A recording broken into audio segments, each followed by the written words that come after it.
ಪ್ರಧಾನಮಂತ್ರಿ ಆಗ್ಬೇಕಂತೇಳಿ. ವಾಜಪೇಯಿ ಸರ್ಕಾರದಲ್ಲಿ ನಾನು ಮಂತ್ರಿ ಇದ್ದಾಗ ವಾಜಪೇಯಿ ದೇಶದ ಪ್ರಧಾನಮಂತ್ರಿ ಆಗಬೇಕಂತ ಈ ದೇಶದ ಜನನೇ ನಿರ್ಣಯ ಮಾಡಿದ್ರು. 2028 ಚುನಾವಣೆ ಗಣಪತಿ ಮೇಲೇನೆ ಚುನಾವಣೆ ಆಗ್ತದೆ, ಗಣೇಶನ ಮೇಲೇನೆ ಚುನಾವಣೆ ಆಗ್ತದೆ. ಯಾರ ಫೋಟೋನು ಬೇಕಾಗಿಲ್ಲ, ಗಣಪತಿ ಒಂದೇ ಫೋಟೋ ತಗೊಂಡು ಅಡ್ಡಾಡ್ತೀನಿ, ಕರ್ನಾಟಕ ಮುಖ್ಯಮಂತ್ರಿ ಹರಡಿ ಮಕ್ಕಳು ಇನ್ನೊಂದು 2 ವರ್ಷ ನೀವೇನು ಜಗಾಡ್ತೀರಿ, ಎಷ್ಟು ಕಲ್ಲು ಒಗಿತೀರಿ, ಎಷ್ಟು ಪೆಟ್ರೋಲ್ ಬಾಂಬ್ ಹಾಕ್ತೀರಿ. ನಮಗೇನಾಗೈತಿ, ನಮ್ಮ ಇತಿಹಾಸನಾಗ ನಮ್ಮ ಸ್ವಾತಂತ್ರ್ಯಕ್ಕಾಗಿ ಬರೀ ನಮ್ಗೆ ಕಲಿಸಿದ್ ಬರೀ ನೆಹರು ಗಾಂಧಿ ಇಬ್ಬರೇ ಕೊಟ್ಟಿರುತ್ತೆ. ಅವೇನು ಮಾಡಿಲ್ಲ, ಮಾಡೋದವರೇ ಬೇರೆ ಅದ. ಡಾಕ್ಟರ್ ಬಾಬಾ ಸಾಹೇಬ್ ಅಂಬೇಡ್ಕರ್ ಅವ್ರು ಹೇಳ್ತಾರೆ, ಒಂದ್ ಕಡೆ ಅವ್ರ ಪುಸ್ತಕ ಬರ್ತಾರೆ, ಭಾರತಕ್ಕೆ ಸ್ವಾತಂತ್ರ್ಯ ಸಿಕ್ಕಿದ್ದು ಚರಕ ತಿರುಗುವುದರಿಂದಲ್ಲ, ನೇತಾಜಿ ಸುಭಾಷ್ ಚಂದ್ರ ಬೋಸ್ರ ಬಂದೂಕಿನ ತುದಿಗೆ ಹಂಚಿ ಓಡಿ ಹೋದಂತ ಬ್ರಿಟಿಷರು. ಗುರುಗಳು ಹೇಳ್ತಾರಲ್ಲ, ಚಂದ್ರಶೇಖರ್ ಆಜಾದ್, ಭಗತ್ ಸಿಂಗ್, ಮದನ್ ಲಾಲ್ ಧಿಂಗ್ರಾ, ಟ್ಯಾಟ್ಯಾ ಟೋಪಿ,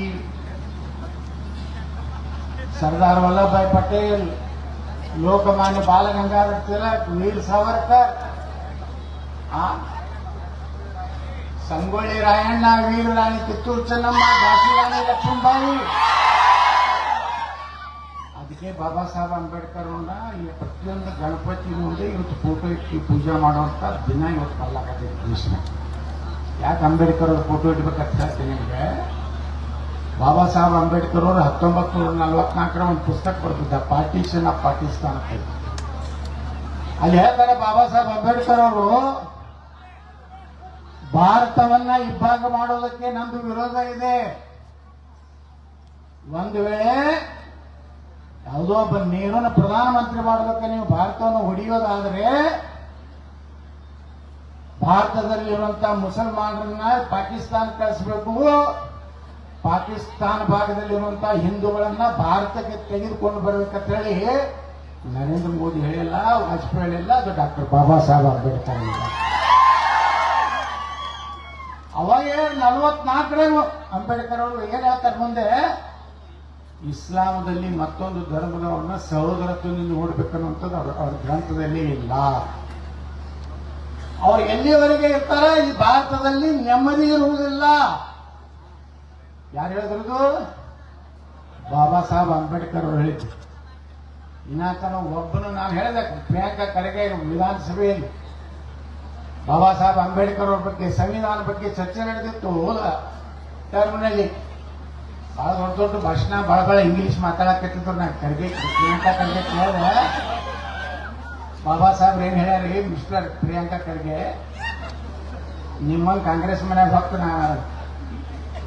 ರಾಜಕೀಯ ಮಾಡಕ್ ಹೇಳ್ಯಾರ ಎಂದು ಕೇಳಿದಾನ.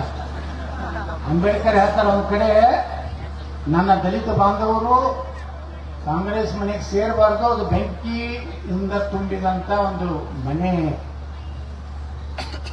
ಇವತ್ತೇನಾದರೂ ದಲಿತರಿಗೆ ಒಳ್ಳೇದಾಗಬೇಕಾಗಿದ್ರೆ ಕಾಂಗ್ರೆಸ್ನಿಂದ ದೂರ ಇರತ್ತೇಳಿ ಬಾಬಾ ಸಾಹೇಬ್ ಅಂಬೇಡ್ಕರ್. ಇವೆಲ್ಲ ಸತ್ಯ ಮುಚ್ಚಿಟ್ರು.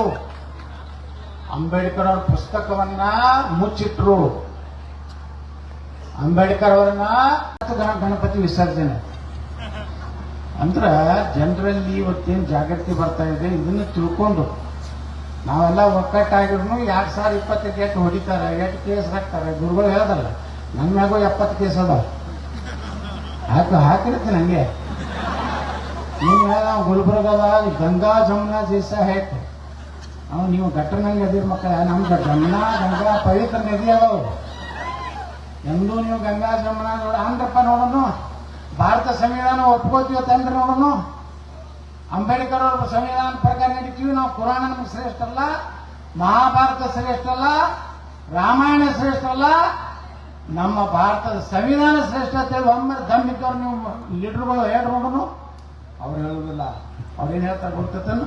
ಇಲ್ಲ, ನಮ್ಮ ಧರ್ಮ ಶ್ರೇಷ್ಠ. ಸಂವಿಧಾನಕ್ಕೆ ಏನಾದ್ರು ಈ ದೇಶದಲ್ಲಿ ಗೌರವ ಕೊಡೋರು ಯಾರಪ್ಪ ಅಂದ್ರೆ ಹಿಂದೂಗಳು.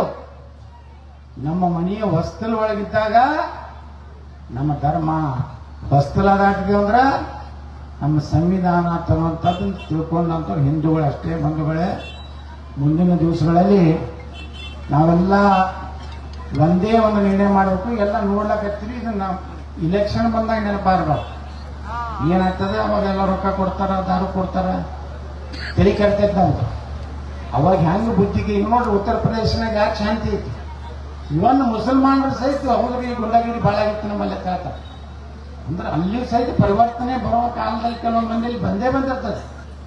ಅದಕ್ಕೆ ನಾ ಹೇಳ್ತೀನಿ ಬಂಧುಗಳೇ, ಇವತ್ತೇನು ಸೇರಿದೀವಲ್ಲ ನಾವೆಲ್ಲ ಇವತ್ತು ಒಂದೇ ಒಂದು ಪ್ರತಿಜ್ಞೆ ಮಾಡಿ ಹೋಗ್ಬೇಕು. ಮುಂದಿನ ಸಲ ಯಾರು ಹಿಂದೂ ಪರವಾಗಿ ವಿಧಾನಸಭೆಯಲ್ಲಿ ಮಾತಾಡ್ತಾನ ಅವನಿಗೆ ನಾವು ಓಟ್ ಹಾಕ್ತೀವಿ ಅಂತ ಪ್ರತಿಜ್ಞೆಯನ್ನು ನೀವು ಮಾಡಬೇಕು. ಮಾತ್ರ ನಾವು ಒಬ್ಬನೇ ಮಾತಾಡಕತ್ತೀರಿ. ಈಗ ವಿಧಾನಸಭೆ ಒಳಗೆ ಯಾರು ಮಾತಾಡ್ತಾರೆ ಹೇಳೋಣ. ಮೊನ್ನೆ RCB ಆದಾಗ ವಿಜಯೇಂದ್ರ ಒಳಗೆ ಬರಲಿಲ್ಲ, ಹೊರಗೆ ಇಡಲಿಲ್ಲ. ಯಾಕಂದ್ರೆ ಏನಾರ ಅಂದ್ರ ನಿಮ್ಮ ಅಪ್ಪನ ತೆಗಿತಿರ್ತಾರ, ಹೊರಗೆ ಓಡಿ ಬಿಡ್ತಾನ. 2 ಮಿನಿಟ್ ಕುಂಡ್ರು ಓಡೋದು. RCB ಮಾತಾಡ್ಬೇಕಾಗಿತ್ತಲ್ಲ, ನಾ ಮಾತಾಡಿದ. ನಾ ಹೇಳ್ದೆ ಸಿದ್ದರಾಮಯ್ಯನೊಬ್ಬ ಎದುರಿಗೆ ಬಂದ್ರು ನನಗೆ ಮೊನ್ನೆ, ಏನಪ್ಪ ಯತ್ನಾಳ ನೀವು BJP ಭಾಳ ಜೋರಾಗಿ ಹೇಳತ್ತಲ್ಲ. ನಾನು BJP ಇರ್ಲಿ ಬಿಡ್ಲಿ, ನಾನು ಒಟ್ಟು ನಿಮ್ಮ ಸಾವರಿ ವಿರುದ್ಧದೇನೆ ನಿಮ್ಮ ವಿರುದ್ಧ. ಆಯ್ತು ಆಯ್ತು ಆಯ್ತು ಅಂತ ಹೇಳಿ ಹೋದ್ರ ಅಂತ. ಇದಕ್ಕೆ ಯಾಕೆ ಹೇಳ್ತಾ ಇದ್ದೀನಿ, ನಾವು ಗಟ್ಟಿಯಾಗಿ ನಮ್ಗೇನು ನನಗೂ ರಗಡ ಕಾಳದರು. ಕೇಸ್ ಹಾಕ್ತಾರೆ, ಫ್ಯಾಕ್ಟ್ರಿ ಬಂದ್ ಮಾಡಿದ್ರು, ಸುಪ್ರೀಂ ಕೋರ್ಟಿಗೆ ಹೋಗಿ ತೊಗೊಂಡು ಬಂದನ. ಈ ಪ್ರಿಯಾಂಕಾ ಕೈಗೆಲ್ಲ ರಗಡ ಅಲ್ಲೇ ಬಂದಲ್ಲ. ಬೀರ್ಸ ಮಾಸ ನಮ್ಮ ಕಂಡ್ರೆ ಎಲ್ಲ ಒಂದೇ ಗಿರಾಕಿಗಳು ಏನು ಅದು ಹಾಕುದಿಲ್ಲ, ಇದು ಹಚ್ಚುದಿಲ್ಲ, ಕುಚ್ಚಿದಿಲ್ಲ. ಆದರೂ ಗಟ್ಟಿಯಾಗಿ ನಾವು ನಿಂತಿರ್ತೇವೆ. ಎಷ್ಟು ಜನ ಇವತ್ತೇನು ನೀವು ಕುಡೀರಿ, ಇವತ್ತು ಎಲ್ಲರಿಗೂ ನಾವು ವಂದಿಸಿ ಮುಂದಿನ ದಿವಸದಲ್ಲಿ ನಾವೆಲ್ಲ ಒಂದಾಗಿರೋಣ. ಇವತ್ತೆಲ್ಲ ಸಾಕಷ್ಟು ಭದ್ರತೆ ಕೊಟ್ಟಂತ ಎಲ್ಲರಿಗೂ ನಮ್ಮ ವಂದನೆಗಳನ್ನು ಕಲಿಸಿ, ಬೋಲೋ ಭಾರತ್ ಮಾತಾ ಕಿ ಜೈ ಶ್ರೀರಾಮ್. ಮಸೂದಿ ಮ್ಯಾಗಿನ ಕಲ್ಲು ಹೋಗದಾರ ಅವರಲ್ಲ, ಹಿಂದೂಗಳೇ ಕಲ್ಲು ಹೋದ್ರ ಹೇಳ್ತಾರೆ ಗ್ರಾಮ. ಅಂದ್ರೆ ನೀವು ನೋಡ್ರಿ, ನಿಮ್ಮ ಹೂಟಿಗೇನು ಕಿಮ್ಮತ್ತಿಲ್ಲ ಈ ದೇಶನಾಗ, ಈ ರಾಜ್ಯದಾಗ. ನಮ್ಮ ಪೊಲೀಸರು ಹೊಡೆದ್ರು ನೋಡಿ. ಇವತ್ತ ನಾನು ವಿಧಾನಸಭೆಗೆ ಏನು ಸಿದ್ದರಾಮಯ್ಯ ಸರ್ಕಾರ ಬಂದ್ಮ್ಯಾಗ ಮೊದಲೇ ದಿವಸ ಅಧಿವೇಶನಕ್ಕೆ ನಾವು ಹೊಂಟಿದ್ದೆ. ಒಬ್ಬ ಪೊಲೀಸ್ಗೆ 2,000 ಕೂಡ ಹೊಡಿಲಾಕತ್ತೆ. ಎದಕ್ಕ? ನಮ್ಮ ಸರ್ಕಾರ ಬಂದದ, ಹಮಾರ ಸರ್ಕಾರ ಹೆಚ್ಚು ನಾಲ್ಕೆ ತರ ನೋಡು. ಒಬ್ಬ ಪೊಲೀಸ್ ನೀವು ಆ ಗ್ಯಾಲರಿ ಒಳಗೆ ನೋಡ್ಬೇಕು, ಬರೀ ಯಾವ್ಯಾವ ಕೂತಿರ್ತಾವ. ಅಂದ್ರೆ ರಾಜ್ಯಸಭಾ ಇಲೆಕ್ಷನ್ದಾಗ ವಿಧಾನಸೌಧದ ಒಳಗ ಪಾಕಿಸ್ತಾನ ಪರವಾಗಿ ಘೋಷಣೆ ಕೊಡ್ತಾನ ಒಬ್ಬ ರಾಜ್ಯಸಭಾ ಸದಸ್ಯನ ಚೇಲ. ಗೃಹ ಮಂತ್ರಿ ವಿಧಾನಸಭೆದಾಗ ಉತ್ತರ ಕೊಡ್ತಾರ, ಅದು ಸುಳ್ಳೈತಿ, ಅದು ಪಾಕಿಸ್ತಾನ ಜಿಂದಾಬಾದ್ ಅಂತೆಲ್ಲ ಸುಳ್ಳೈತಿ ಅಂತ ಹೇಳ್ತಾರೆ. ಮುಂದೆ ಯಾವುದೋ ಟೆಸ್ಟಿಗೆ ಕಳಿಸ್ತಾರಲ್ಲ, ಆ ಟೆಸ್ಟ್ನಾಗ ಬರ್ತೈತೆ ಅವ್ನು ಒದರಿದ್ದೇ ಖರೆ ಪಾಕಿಸ್ತಾನ ಪರವಾಗಿ ಘೋಷಣೆ ಕೊಡ್ತಾರೆ. ಅವಾಗ ವಿಧಾನಸಭೆ ಒಳಗೆ ಚರ್ಚೆಗೆ ತಗೋತಾರ. ನಾ ಹೇಳ್ತೀನಿ, ನಮ್ಮ ಹಿಂದೂಗಳು ಎಷ್ಟು ನಾಲಾಯಕರದ ಅನ್ನೋದಕ್ಕೆ ಒಂದು ಮಾತು ಹೇಳ್ತೀನಿ ನಿಮ್ಗೆ. ಇವ್ರು ಬರೀ ಫ್ರೂಟ್ಸ್ ಸಲುವಾಗಿ ಏನು ಬೇಕಾದ್ರೂ ಮಾಡಕ್ಕೆ ಇರೋದಾರ.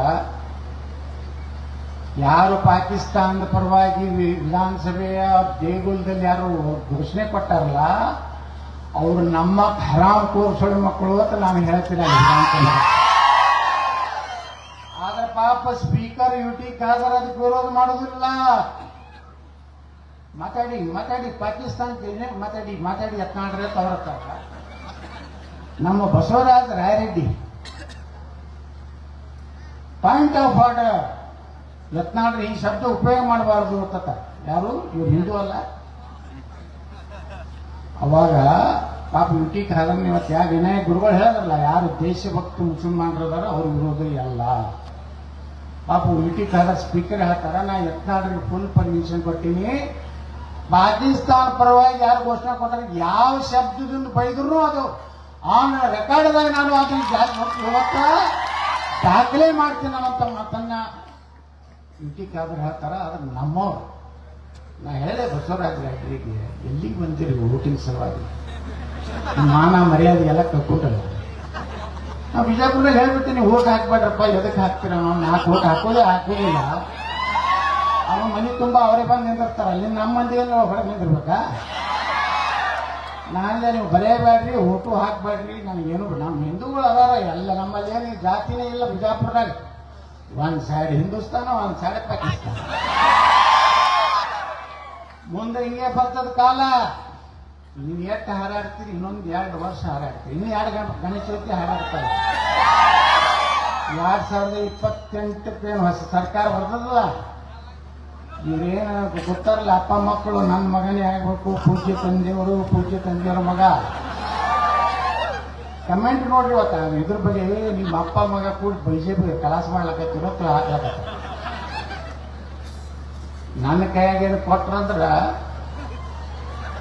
ಗಣಪತಿಗೆ ಯಾರು ಪರ್ಮಿಷನ್ ಪೊಲೀಸ್ ಸ್ಟೇಷನ್ ತಗೋಂಗಿಲ್ಲ, KEB ಪರ್ಮಿಷನ್ ತಗೋಂಗಿಲ್ಲ. ಬಹಳ ಸಂತೋಷ. ನಿಮ್ಗೆಲ್ಲ ಸಹಕಾರ ಮಾಡ್ತೀವಿ. ಎಲ್ಲ NOC ಅಲ್ಲೇ ಬರ್ಕೊಡ್ಬೇಕವ್ರು. ಮತ್ತೆ ಮುನ್ಸಿಪಾಲ್ಟಿ ಬಾ, ಪೊಲೀಸ್ ಸ್ಟೇಷನ್ ಬಾ, ಮಕ್ಕಳು ಶಾಂತಿ ಸಭೆ ಎದಕ್ಕೆ ಮಾಡ್ತೀವಿ? ಏನ್ ನಮ್ಮ ಕಲ್ಲು ಹೋಗಿತ್ತಾರ ಎದ್ರ ಮೇಲೆ? ಸುಮ್ಮನೆ ಶಾಂತಿ ಸಭೆ ಅಲ್ಲಿ ಕೂಡಿ ಇಲ್ಲ ಎಲ್ಲ ಬಾಂಧವ್ಯ ಏಕತೆ ಹಿಂಗ ಹಂಗ ಹಿಂಗ ಏನಿಲ್ಲ ಮಕ್ಕಳೇ.